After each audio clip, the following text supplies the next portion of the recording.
Hello, beautiful people, and welcome back to Parenthood Spotlight, a special series where we pause to shine a light on the change makers, creators, and caregivers who are shaping the world for our children, often while raising their own.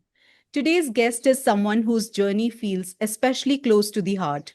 We will be in conversation with Parul Sharma, a mother of two, a first generation entrepreneur, and the co founder of Gladful, a a proudly Indian protein first food brand. What makes her story compelling isn't just the product she built, but why she built it. Parul spent over 15 years climbing the corporate ladder in a global FMCG company. But when her older child was diagnosed with a protein deficiency, it changed everything. That moment, rooted in concern, confusion, and deep maternal instinct, set her on a path she hadn't planned for.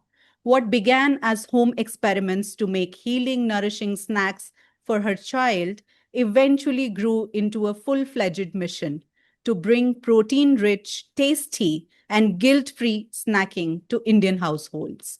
Parul, thank you so very much for joining me today. I'm so excited to have you here. Thank you so much, Neha. Thanks for having me. Delighted to be here. Thank you. And before we dive into Gladful Parul, I'd love to hear about your journey as a parent. Tell us about your family, your two beautiful sons. I became a parent pretty early. I think I was a parent when I was around 26. Oh, wow. And then I had a baby, another baby at when I was 30. Of course, all through I was working, didn't really catch a break.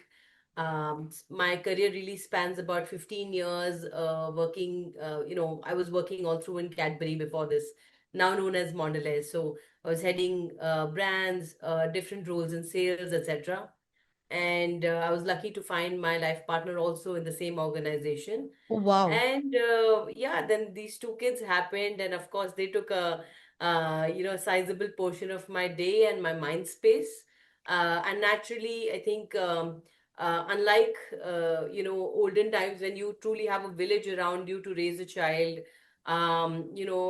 we didn't have that, right? Like, of course, I had my in-laws supporting me, but the fact is that childhood today is really changing. The amount of exposure kids have today, the amount of accessibility to snacks they have today Yeah. is very, very high, right? Like, I remember when I was a child, the only two snacks I was exposed to on a daily basis was, one was there was this gur chana Yeah.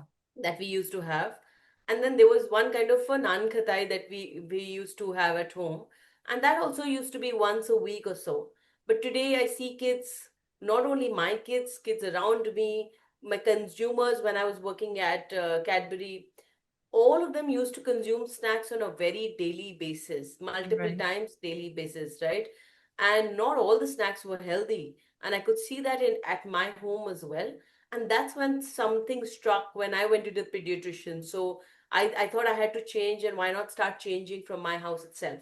Yeah. As a parent, I did realize how difficult it is to change habits. Like, it's really difficult. If your child is used to a certain kind of a cream biscuit and you'd have to take it off the next day, Yeah. gets super challenging. And I really thought that maybe the answer is not really changing the format altogether, Yeah. but bringing more nutrition in the snack they're having on a daily basis. Right, right.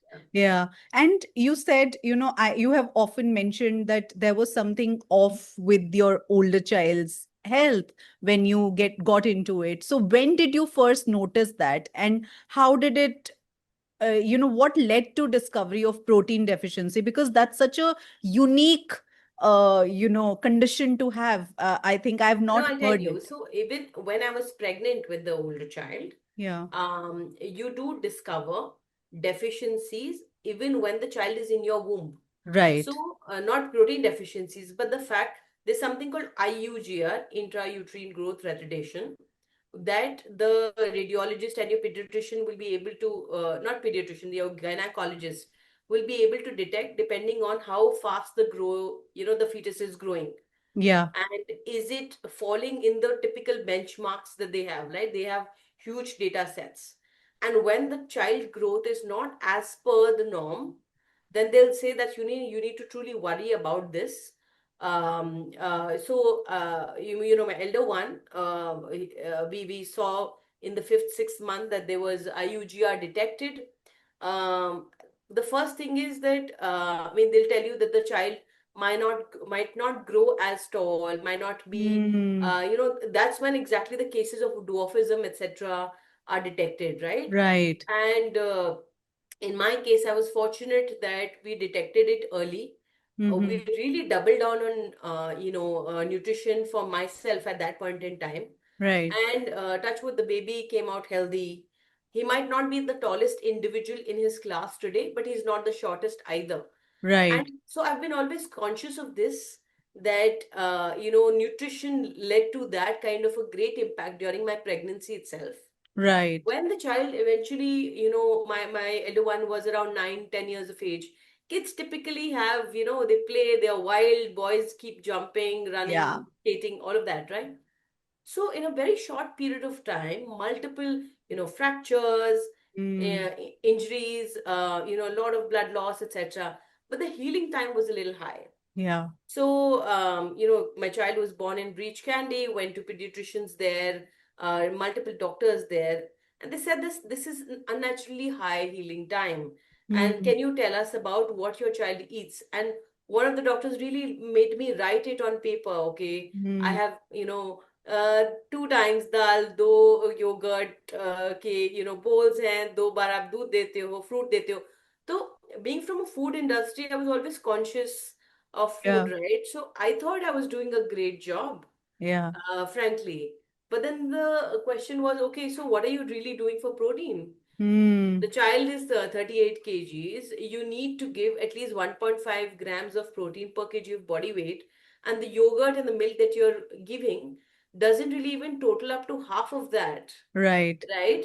And protein is truly the building block. It's important for immunity, tissue repair, oxygenation of cells, everything, right? It's not only protein is not only for those bodybuilders who are going to the gym. It is truly, and the other thing that they pointed out was that the child has two phases of growth. Mm, One is when the child is going from this journey of 0 to 2 years of age, right. when the head circumference, arm length, etc., is almost doubling every 5, 6 months.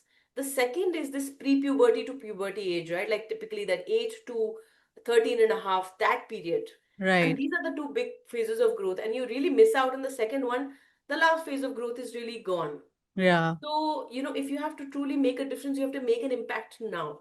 Right. So I'm not saying that protein is the only thing that's important. Everything else you need to do to give well-rounded nutrition to your child, but it's a big building block.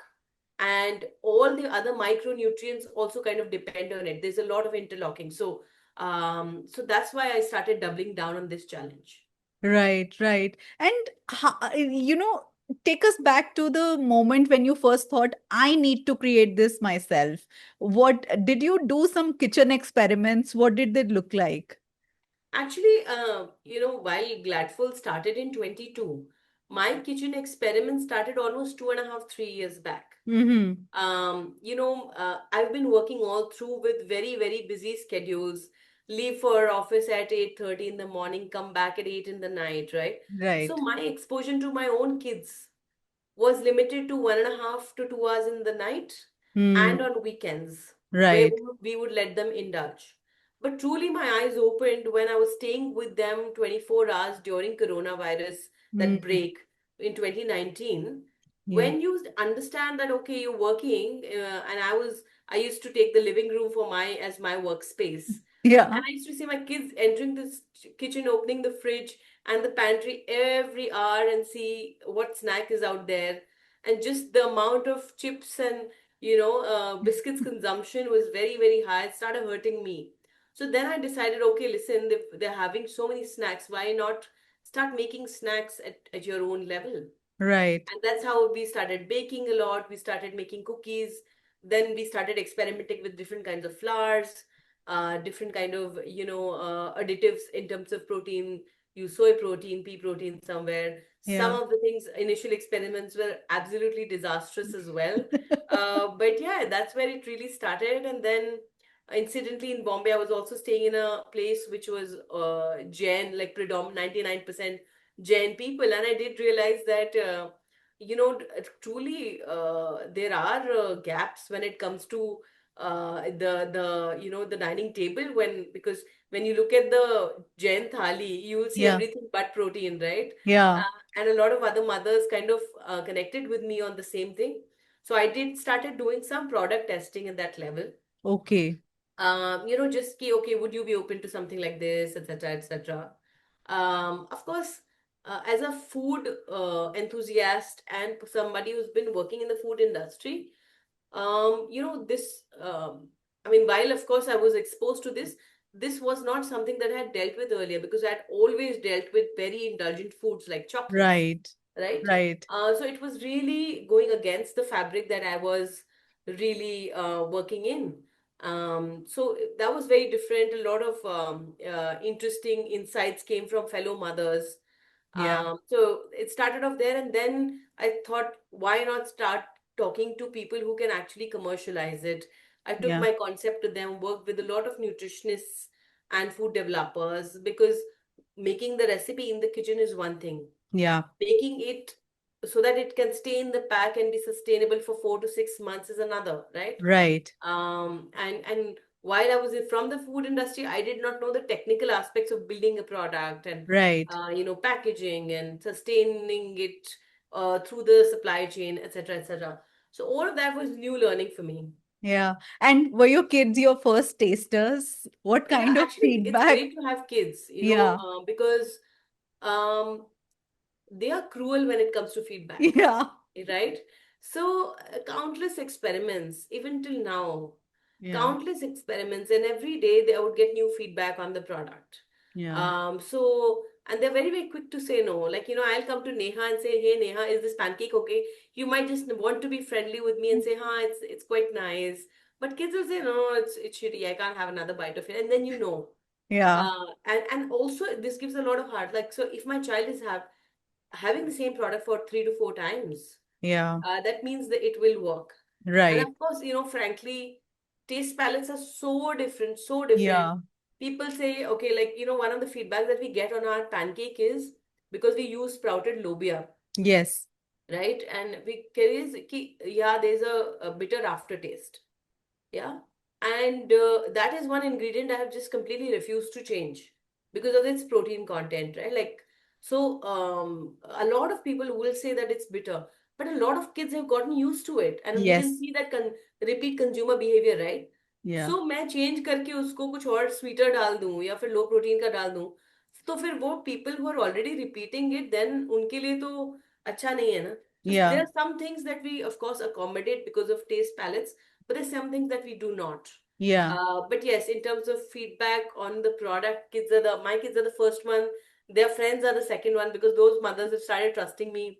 So I get a first-hand feedback of approximately 14 to 15 kids even Wow. before we go for a consumer test.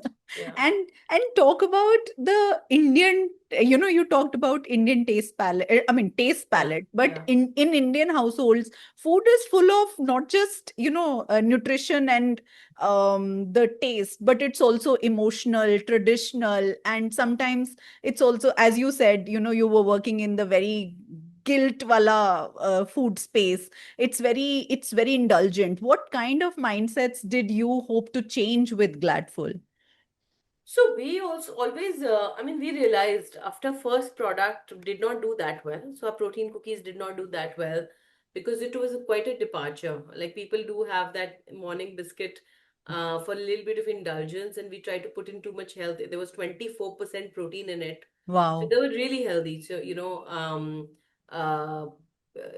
and that was a big change. And we saw a very small set of consumers repeating them very high, at a very high frequency, but a large set of consumers saying that no, we want to stick to our earlier, McVitie's or Rusk or whatever, because it's such a hard coded habit. So we realized that we have to really slide into existing habits Right. rather than asking them to completely change what they're having. Right. And which is why our approach was, okay, after learning from our first experiment, where we said, okay, if somebody is having a dosa today, can we, and the dosa has 1 gram of protein, Hmm. can we upgrade them to a chila, which Yeah. is, which is changing the ingredients, and mostly the same set of consumption occasions, same set of way of making, that crispiness, that a little bit of, you want to have your own filling in there, and still give them that convenience by upgrading the ingredients. So, Right. one serve of our chila has about 8 grams of protein. Why? Because it's made with sprouted moong, sprouted kulthi, sprouted jawar, etc., etc. 8 different kinds of millets and lentils, right? Yeah. So the idea was to truly slide into existing habits and formats by changing ingredients rather than changing the format altogether.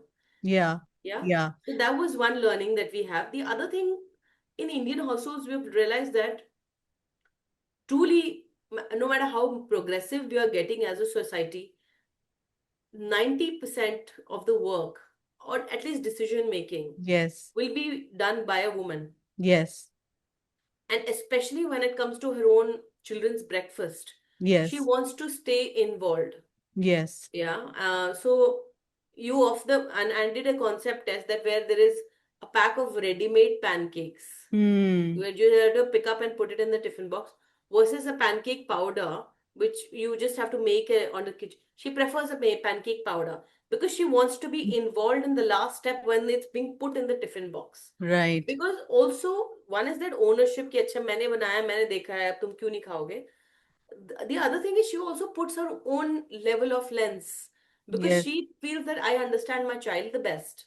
Yes. So even like our banana pancake में mother से नहीं मैं तो egg add कर देती हूँ. Hmm. मैं additional banana chunks डाल देती हूँ. Yeah, Hmm. I try top it up with a little bit of almond. So this dash of addition of the mother, that 5% that the mother does, is extremely valuable, and you have to give it to her. You have to Right. make her life easy, but not completely take away the job that she has to do in the kitchen. Yeah. Yeah. Similarly, if you look at our, I would just encourage you to go and scroll a little bit on our Instagram page. Hmm. It's all the chefs and the mother communities. Yeah. So they're taking the chila mix, they're making it into a dhokla. They're Hmm. taking the idli mix, they're making into an uttapam. They're taking the pancake mix, making into a crepe. Hmm. So while you give them a solution, you have to leave it to them on how they use it. But Yeah. give them the flexibility, give them the ideas, Yeah. and win their trust through the comfort, the ease, affordability, and the trust of ingredients that they'll build with you. Yeah. And you talked about, this is about the Indian households in general and your consumers. But were there any myths around nutrition or protein that you had to personally unlearn? Yeah, like for example, I always I always thought that like 2 glasses of milk is more than enough for my child. Yeah. I was one of the happiest mother. अच्छा 2 glass दूध P रहा बहुत है. But पूरा मतलब आप add भी करो तो 1 ग्लास के अंदर 6 ग्राम प्रोटीन है. Hmm. That's 12 grams. What he needs is 40-50 grams. That's Right. not even 1/5 of the requirement. Yeah. So I had this big, thinking that I'm feeding my kids the healthiest. Yeah. Yeah. I am from the food industry. I know all about it. Just a sprinkle of peanut butter is fine. A little bit of milk is fine. All of these things. Yeah. Yeah. Yeah. So I'm still unlearning. Hmm. And in fact, we did create a Nutra Milk very, very Yes. recently. Yes. And it was all of from our learning that, what's okay for a 4-year-old is not enough for a 10-year-old, right? Right. So you have to really be age specific when it comes to protein and yet make sure that they're getting the taste of their old chocolate milk and yet make sure that along with protein and calcium they're also getting B12, vitamin Yes. D, vitamin A, C, etc. So we really worked with scientists, food scientists on this one to make sure that the key 25 minerals and vitamins are taken care of by age. Because Yeah. आपको अगर dosage vitamin B12 की 2 साल के बच्चे के लिए और 10 साल के बच्चे के लिए बहुत फर्क है. So you have Yes. to make it by age, protein quantity by age, and make sure that it's dissolvable, it's tasty, Yes. etc., etc. Yeah. So all Yeah. of that. So we worked really like I would say we did around 30 product trials, Wow. and we are still working on a new variant for a slightly higher age group. Okay. And Mm. you know what I'm very intrigued by is that you've said before that you don't fit into the startup ecosystem. How did it feel entering that space while also managing the daily logistics of motherhood, and then coming from an industry which was, you thought you knew about food and still it was something new. Yeah, yeah. See, a lot of change has happened in the way the consumer looks at food, as well as where they buy from in India, Right. right? I don't remember stepping into a modern trade store for the longest time now, and we were only Reliance, Swiggy, and Blinkit, which was really not there when I was managing stuff at Mondelez, right? So things have definitely changed the way consumers buy it. Also, things have changed the way consumers understand and gain knowledge about stuff. Yeah. We don't rely on television ads any longer. We're Hmm. learning more from earlier what happened used to happen is you see a TV ad, you try and use the product, and maybe just before using, you'll try and look for a review. But a lot of times today, we're learning from somebody else's review, which has been put out on Instagram, that hey, I use this foundation and look, it's so great, right? So the consumer journey is very, very. I would say it can start anywhere and end anywhere. It's very, Right. very fluid these days. So these are the things that I had to completely unlearn Yeah. Yeah. when I was starting up. As far as difference compared to the startup culture, no, of course, I think I'm a part of the startup hustle now. Yeah. But you typically expect, your founders who are 22-year-old right out of IIT trying to attempt something in a garage. Of course, that narrative is very different, and I don't belong to that narrative. But I am very proud to say that a lot of ladies, mothers are now starting up, like, Yeah. Meghna and Shauri from Slurp Farm, Suhasini at Yoga Bar. They're doing a fabulous job. And I love the fact that more and more ladies are stepping into food, because ultimately we are the decision makers. And Yes. long gone should be the times when, men who are sitting in boardrooms who have hardly stepped into their own kitchens are taking calls on what should be there in the kitchen, Yeah. right? So Yeah. I'm really happy to be in times where the ecosystem is encouraging that. Yeah. And I want to ask you something very personal, Parul. Were there moments where you doubted yourself or felt like giving up? I think multiple, and it's your if you're not. I think in the life of an entrepreneur, a lot of times you do feel a little down and about. Not really giving up, but yes, I was like, okay, you feel those things of exhaustion when things don't work the way you imagine. Also, in terms of I'll be very honest to say that I'm privileged to be able to take this chance, right? Yeah. To be able to give a salary and earn 1/10 of what I was earning earlier, Yeah. and still be in the ecosystem for about 4 years plus. Yeah. I do understand that it comes with a little bit of help from my husband and a lot of I know family support, etc., which not everybody would have. Yeah. So I do consider myself very, very lucky. Of course, there are times when you feel okay, the finances are not matching up. Ending up earning a lot less than what you were earlier. And But one call with the consumer who loves your product or Yeah. has been, connecting with you when you had launched, one call from a repeat consumer appreciating what you've done just takes away all those worries in a few seconds. Yeah. So one of the things that I would definitely, want to leave you and your audience with is that if you're trying a new product from a young brand, do share it with them, even if it's a negative, even if it's a positive.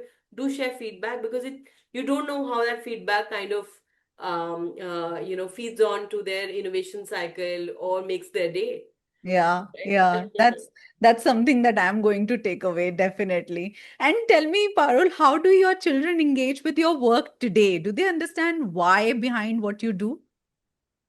They fully understand it. Hmm. They fully understand it. They, of course, they were a part of the innovation process because they are the first ones to taste the product. Yeah, But I also can see a lot more difference in the way they approach. So, in all honesty, it's not like snacks have gone away from our house. yeah, If my child wants to have chips, he will have chips. But the whole conversation around moderation is much stronger today, Yeah. right? The whole conversation around what's good for me, what's bad for me, Mm. what should I be carrying in the tiffin, importance of fiber, Mm. importance of protein. These are now ingrained, and it was a big change. I can tell you, Neha, we used to consume the maximum number of snacks 5 years back in Mm. all our, cousin households, if I were to compare, because I and my husband both were from a packaged food industry. Right. We made products like, cream biscuits, chocolates, Yeah. candies, etc. We were working in that industry. So naturally, at that point in time, also we would consume a lot of our products. Yeah. But yes, something changed within me, and then that is translating into the entire conversation in our house. Yeah. So consumption of protein, fiber, very, very important. Having, making sure that you're taking your vitamins on time is super duper important. So some things, a little bit of a fabric has changed. Yeah. And now what's your go-to snack when you reach out for a snack? What is it that you reach out for? I personally, I still like salty snacks. Yeah. But I think I really like makhanas a lot. Yeah. I'm a hardcore consumer of makhanas, and even my kids are. So that's what I've also started including a lot of good quality cheeses, because you do need Mm. to, for your savory bit, you do need to. Our pancakes and Nutramilk gets consumed in our house on a daily basis. Wow. And as far as sweets are concerned, we have got a product called Date Nut Squares, which is basically dates and nuts and nothing Yeah. else. Yeah. And it's great because even for adults, it's like less than 80-90 calories, and it's a great pick me up. Yeah, you So just have yeah, one bite of it. I've had yeah, it yeah. and it's just it satiates that, sugar craving suddenly. It Absolutely, it's a just craving killer. Yeah, yeah, yeah, yeah. yeah, yeah. And tell me at a big picture point, Parul, what are some tangible ways in which the company Gladful is making a difference in Indian households today? So currently we've been able to reach almost 2.5 lakh million households. Wow. Yeah. Our repeat rates are about 38 to 40%. Wow. Yeah.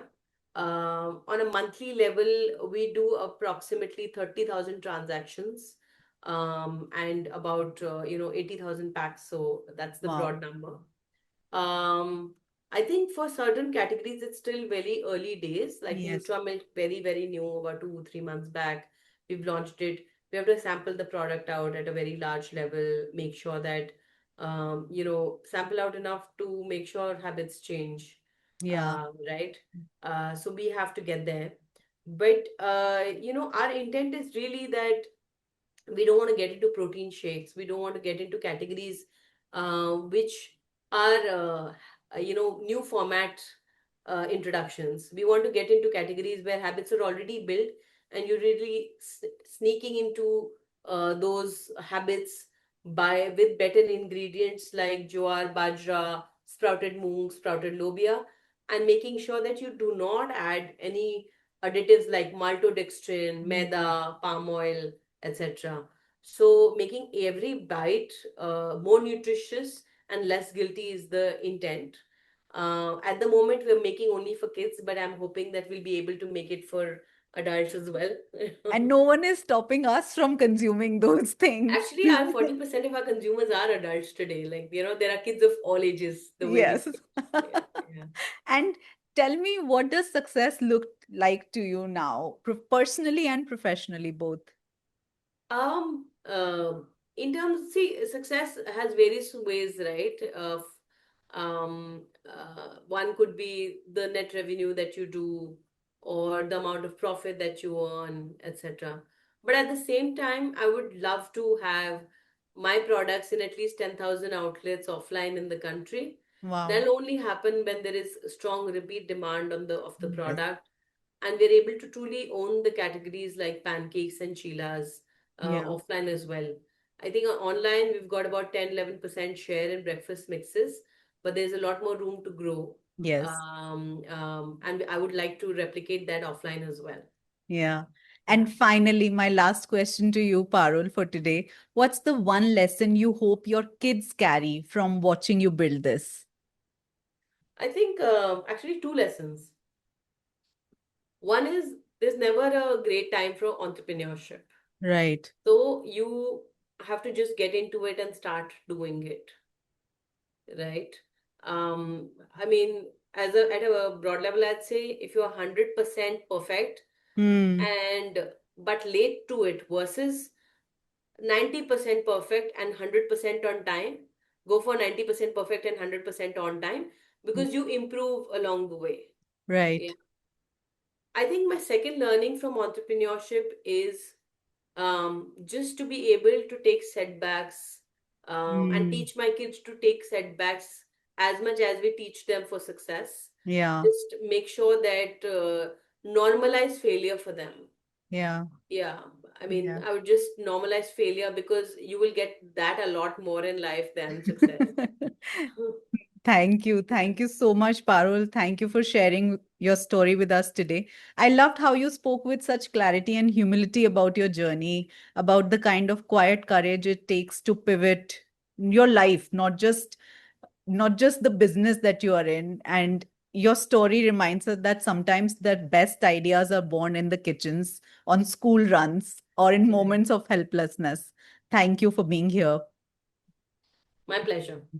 And to our listeners, thank you for being on this journey with us. If this episode resonated with you, please consider sharing with a fellow parent, a friend who's toying with a big idea, or someone navigating a turning point in their own story. And if you're curious to try out Gladful's work, do check out their offerings. They're as full of heart as they are of protein. You can also find their details in our show notes. We'll be back next week with another regular episode of Parenthood, and the next Spotlight episode will drop a month from now. So hit subscribe and stay with us for stories that matter. Until next time, take care of yourself. Bye bye.